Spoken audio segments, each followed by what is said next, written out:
अस्सलाम वालेकुम नाज़रीन, मैं हूं जाबिर वकास और आज हम एक ऐसी अंदोहनाक किस्म की वारदात के बारे में आपको आगाह करेंगे। एक ऐसा वाक़या पेश आया है जिसने रोंगटे खड़े कर दिए हैं। रोंगटे क्यों खड़े कर दिए हैं, उसकी वजह ये है कि बाप जिसको सर का साया समझा जाता है, शफ़क़त जिससे तस्वुर की जाती है, उसको आज एक ऐसे बेटे ने कत्ल कर दिया है जो कि नहीं चाहता था कि असल में उसका वालिद 5वीं शादी करे। जी हाँ, 5वीं शादी के लिए एक शख्स ने अपने बच्चों को टॉर्चर का निशाना बनाया, अपने बीवी को टॉर्चर का निशाना बनाया और ये वो अदम बर्दाश्त थी जिसकी वजह से उसका जो रिएक्शन आया वो इतना खौफनाक था कि सगे बेटे ने अपने बाप को कत्ल कर दिया। बेटा जिसकी उम्र अभी 16 से 17 साल है, फर्स्ट ईयर में पढ़ता है, अभी मैट्रिक पास किया है। जब ये उम्मीदें उनके दिल में होती हैं कि अब वो एक अमली ज़िंदगी की तरफ एक ऐसी तालीम हासिल करेंगे कि यहाँ पायलट बनेंगे, डॉक्टर बनेंगे, लेकिन एक बेटा अपने बाप का कातिल बन गया। ये क्यों हुआ, कैसे हुआ, ये जानेंगे आज की इस स्टोरी में। हाशिर जो है वो इस वक्त यहाँ पर है। हाशिर, ये बताएं कि आपका अपने वालिद के साथ क्या तनाज़ा था, क्यों आपने ये इंतहाई कदम उठाया? मेरे वालिद साहब 5वीं शादी करना चाहते थे और घर में काफ़ी लड़ाई होती थी, मतलब कि सबको मारा पीटा करते थे। लड़ाई थी घर में काफ़ी कुछ अर्सा से। इसी वजह से मैंने ये फ़ैसला किया। आपको भी मारते थे, आपके बहन भाइयों को भी मारते थे, यहाँ पे वालदा के ऊपर भी तशद्दुद करते थे? सब पे करते थे, सबके ऊपर करते थे तशद्दुद। तो कभी आपके कोई रिश्तेदारों ने नहीं उनको समझाया कि इस तरह ना करें, या कुछ और कोई बड़े बुजुर्ग बीच में आए हों? नहीं, ऐसा कोई मामला नहीं हुआ। आप खुद क्या करते हो, पढ़ते हो, किस क्लास में पढ़ते हो, कहाँ पढ़ते हो? मैट्रिक के पेपर दिए, मैं स्टूडेंट हूँ फर्स्ट ईयर का, सिविल एंड कॉलेज में। फर्स्ट ईयर के स्टूडेंट है। आपके जहन में ये कैसे ख्याल आया? आपका दोस्त आपके साथ मौजूद है, इसके साथ मशवरा किया या किसने कहा कि जी ये इस तरह कर लो, या आपकी वालदा ने आपको कहा था? नहीं, ये मैंने खुद ही सोचा था। मैंने अपने दोस्त के साथ मशवरा करके फिर ये सब कदम उठाया। तो आपने ये पिस्टल कहाँ से लिया और क्या इससे पहले भी कोशिश की थी मारने की? ये पिस्टल मेरे दोस्त के पास आया था। पिस्टल मेरे दोस्त का था ये। इससे पहले भी एक मरतबा कोशिश की थी लेकिन नहीं हो सका। नहीं हो सका। आप बताएं, आपका नाम क्या है और आप किस तरह इसमें मुलव्वस हुए और ये किस तरह वारदात की? मेरा नाम अली हसन है। ये मेरे पास आया था तकरीबन महीने पहले। तब इसने आगे ऐसे मेरे से बात की कि मुझे भी मारते हैं ऐसे, उसको पापा 5वीं शादी कर रहे हैं तो वो तलाक देनी है, वो सारे बहन भाई मेरे छोटे हैं, तो इसी वजह से इसने ये प्लान बनाया। अच्छा, तो आपको लगा नहीं कि आपको मना करना चाहिए इसको कि ये बड़ा इंतहाई कदम है, हम पकड़े जाएंगे, सज़ा होगी, चले जाएंगे खुद भी, ठीक है? तो कुछ इस तरह की कोई चीज़ समझाई नहीं, आपने इनको साथ देना शुरू कर दिया इनका? इसने खुद ये करना था, वो उस टाइम मौके पर कुछ समझ नहीं लगी। किस जगह आपकी दोस्ती हुई है? आप कॉलेज में इकट्ठे पढ़ते हैं, मैट्रिक में इकट्ठे हैं, कहाँ पढ़ते हैं? और इस अकेडमी में दोस्ती हुई थी।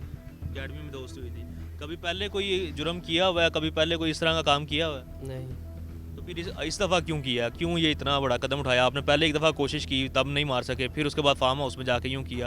ये कितना हौसला कैसे आ गया इतना? कहाँ से देखा ये आइडिया, कहाँ से आ गया? आइडिया खुद नहीं पता। अब कुछ अंदाज़ा होता है कि क्या कर दिया है? अब जो सज़ा होगी, जो जेलों में जाओगे, जो पीछे लोग हैं आपके माँ बाप भी, वो पीछे भागेंगे, क्या करेंगे, क्या होगा? अब होता है अंदाज़ा। ये एक सूरत हाल है इस माशरे की कि हमने देखा कि वालिद को कत्ल करने के लिए दोस्त का भी सहारा लिया जाता है, और अब इससे जहाँ एक ख़ानदान ख़त्म हुआ, वहाँ 2 ख़ानदान मज़ीद अब मुश्किलात का शिकार भी होंगे, और इस तमाम सूरत हाल में जो है वो इसमें इस चक्की में जो है वो पिसना शुरू हो जाएंगे।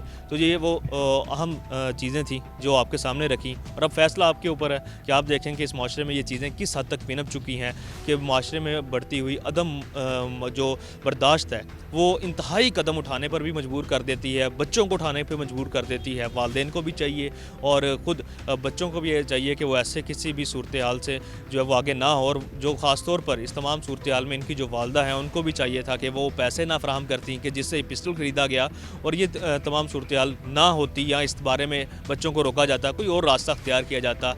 लेकिन ये वो सूरत हाल है जो इस मुआशरे का दूसरा रुख दिखाती है। पुलिस हुकाम हमारे साथ मौजूद हैं, तफ्तीशी अफसर जो हैं जिन्होंने इस केस को हल किया, मुल्ज़मान पकड़े, वो हमारे साथ मौजूद हैं। उनसे पूछते हैं कि क्या सूरत हाल रही। सर, ये बताइएगा कि इसको कैसे आपने क्लू लिया कि ये इसमें कौन मुलव्वस है और किस तरह इसकी इंटेरोगेशन की गई? फार्म हाउस था, काफ़ी ऊंची ऊंची दीवारें थी, ऊपर तारें भी लगी हुई थी। मुद्दई मुकदमा करने लगा कि बाहर से कोई बंदा आया, फायर मार कर चला गया, जबकि वो बयानी था कि इसका गेट भी बंद था, तो दीवारें फलांगने के लिए जगह भी नहीं थी ऐसी कोई बंदा अंदर आ सके। और जो दूसरा इसका मरई मुलज़म था, वो उस वक्त मौके से फौरी निकल चुका था। उसका पता करवाया वो कहाँ है, उसने कहा जी पता नहीं घर चला गया कहाँ। हालात उस वक्त ही मशकूक हो गए थे कि उसका एक दोस्त का भाई कत्ल हो रहा है और वो यहाँ से गायब हो जाता है। इनका प्रोग्राम तो पहले भी था कि इसको मारना है, क्योंकि इस मकतूल की पहले 3 शादियाँ थी। अरसा 18 साल से पहले वो तीनों को तलाक दे चुका था, अब ये चौथी थी और इसको भी वो तलाक देने में चक्कर में था और बच्चों से नारवा कह रहा बकौल इनके नारवा सलूक करता था।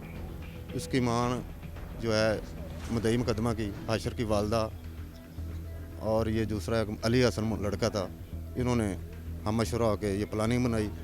वकूए से कुछ चंद दिन पहले भी इन्होंने प्लानिंग बनाई थी। ये यहाँ है ये रिंग रोड अंडरपास शादबाग का, वहाँ ये फायर मारने लगे, जबकि वो मोटरसाइकिल पर जा रहा था और ये पीछे पीछे जा रहे थे, लेकिन वहाँ रश था लोगों का, इन्होंने किसी का और को फायर ना लग जाए। वहाँ भी इनका प्रोग्राम जो है नाकाम हो गया। उसके बाद फिर ये दोनों उस दिन वकूए वाले दिन दोनों ही थे, तीसरा और कोई बंदा नहीं था, या इनका वालिद था वहाँ बैठा हुआ था। पहले ये हाशिर फायर मारने लगा, उसके हाथ कामने शुरू हो गए हैं, फिर उसने उसको दिया, फिर उसने उसको दिया, लेकिन मेरे से नहीं चल रहा। फिर अली हसन ने जब वो खड़ा हुआ साइड पे होने लगा, उसने चेहरे पे फायर मारा और कत्ल करके वहाँ से गायब हो गया। ये वो सूरत हाल थी कि ये वहाँ से गायब हुए। तो आपने जब इनको दोबारा से इंटेरोगेट किया तो उसमें ये क्या इंटेरोगेशन में माने या कोई और ऐसी चीज़ थी जो वहाँ मौजूद थी जिसकी वजह से इनके ऊपर डायरेक्ट शक गया? नहीं, वहाँ तो ऐसी कुछ चीज़ हालात ऐसे नहीं थे कि कोई बंदा बाहर से आकर फायर मार जाता।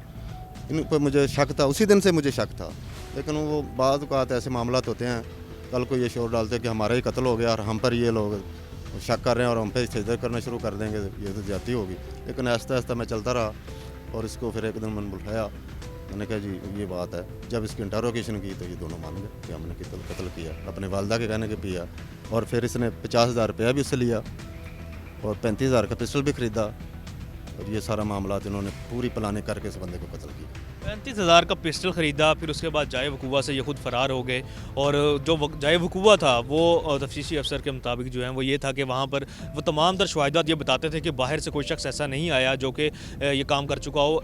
कोई ऐसा शख्स ही मुलव्वस था जो उसको अंदर आने की परमिशन भी हासिल थी या वो आता जाता रहता था। ये वो तमाम तर हक़ाइक़ थे जिन्होंने इस अफसोसनाक वाक़े के तमाम पहलुओं से पर्दा उठाया, और ना सिर्फ पर्दा उठाया बल्कि आपको और मुझे ये सोचने पर मजबूर किया कि वो तमाम तर ऐसी क्या गलतियाँ हैं जो हमारे माशरे में हो रही हैं जिसकी वजह से वालिदैन जो हैं वो इस अपने ही औलाद का निशाना बन चुके हैं। उसकी वजह शायद यही है कि वालिदैन अपनी नाजायज़ जो ख्वाहिशात हैं उन पे ऊपर काबू नहीं रख पाते, जो कि अपनी तमाम तर ख्वाहिशात कुर्बानी देते हैं वालिदैन अपने बच्चों के लिए, वो भी कुर्बानी देने को तैयार नहीं। और फिर जब इस तरह का बिहेवियर होता है वालिदैन का, तो फिर बच्चे भी ऐसे रिएक्ट करते हैं जो कि फिर एक अफसोसनाक वाक़े के ऊपर जाकर चीज़ें ख़त्म होती हैं।